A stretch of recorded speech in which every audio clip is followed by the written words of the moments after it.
on n'est pas plus avancé, si je puis dire. Pourquoi avancer? Ça veut dire quoi?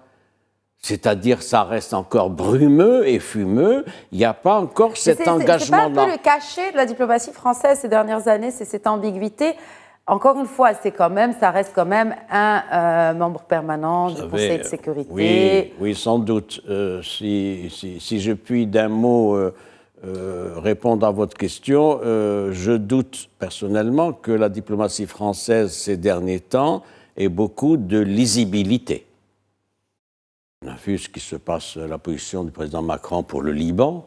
Il est allé, il a dit dans un mois, je reviens, il faut que tout soit réglé. Sur les relations avec Poutine, il a eu 28 heures de communication téléphonique avec Poutine, donc au cours de 13 entretiens, pensant candidement, me semble-t-il, que son plaidoyer allait faire fléchir Poutine sur l'Ukraine. Il y a tout ce qui se passe en Afrique sahélienne. Oui. L'Afrique sahélienne, ce qui s'est passé, on ne peut pas dire que ça soit une bonne gouvernance, tant s'en faut. Puis sur la question palestinienne, il a commencé par soutenir Israël. Vous savez, c'est ses premières déclarations, il est allé.